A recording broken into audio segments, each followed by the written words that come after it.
Hey guys, hello and bienvenue to Vincent Films. My name is Vincent and I'm currently living in Paris where I'm trying to break the record of most films seen in a cinema in 1 year. Now today is day 161 and also the end of week 23, and I'm currently at 334 films seen since March 16th, 2017. Now, some of you might have noticed that I was absent for week 22 because I took a week off where I needed to just rest my eyes, although even though I didn't go to the theaters, I did go watch some films on the computer. Anyway, was still resting where I didn't see any film that was counted for the record, and that's why when I got back last week, I decided to start strong, and therefore I saw 20 films this week, which is a personal best, and I hope I won't have to do it again. I was crazy to do this, but I saw a lot of films, and before I talk about some new releases, I have to mention the favorite films that I had during this week were old films, all of them. Three especially. You had High Noon by Fred Zinnemann with Gary Cooper in the lead. Then you had Lonely Are the Brave with Kirk Douglas, that was directed by David Miller, amazing. And then also HUD by Martin Ritt with Paul Newman in the lead. And if you like well directed, well written with great dialogue and engaging emotionally and just not heartbreaking but touching films, go watch those films. I can highly recommend them if you're interested, of course. Among the new films, there was Annabelle, which scared the shit out of me, that's for certain.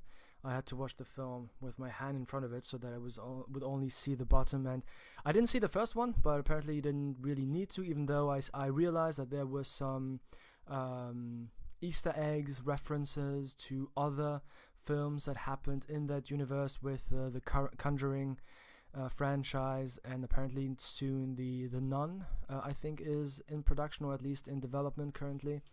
That was a good film overall. I mean, for a horror movie, if you like horror movies, if you like to be scared, if you like jump scared, and if you just like it's a typical movie where, like in the classic movies, where you just watch the screen and you're there screaming at the screen at the person, don't go there, don't go there. You went in there, and things happen, of course, but then again you say, I know you don't have a choice, but it's just, and you live with the characters, and then things happen to them or not, I don't know. Go check it out. It's definitely worth seeing if you like horror films. Otherwise, new releases: Atomic Blonde, which well, I liked it. I was somewhat disappointed since it was one of the co-directors from John Wick, and the trailers were really engaging and funny, or at least not funny, but were cool, so to speak. And you saw that the director tried to give that vibe to the film of coolness, entertainment, fun, from the 80s, with the soundtrack, with the way you had not transitions, but things written in for the location or the times, things like that. And it was okay, a bit underwhelming for me, and I understand people who did not like it at all, but I think it is a film that should be watched sometime if you want to have a bit of fun. It's a fun action film that's definitely worth seeing sometime, and if you like Charlize Theron and James McAvoy, you'll have some fun. Another film that I saw among the new releases was The Dark Tower. Now, The Dark Tower is not doing well at the box office.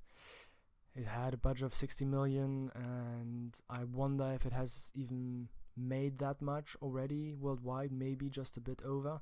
But in order to be profitable, it needs at least to do 3 times that, meaning 180 million, and it's very far from that. And I understand, because, well, I haven't read the books, so I wasn't as appalled by the adaptation as some might have been who read the books. So I went in with fresh eyes, trying to enjoy something original, which for me was original because I didn't know the source material.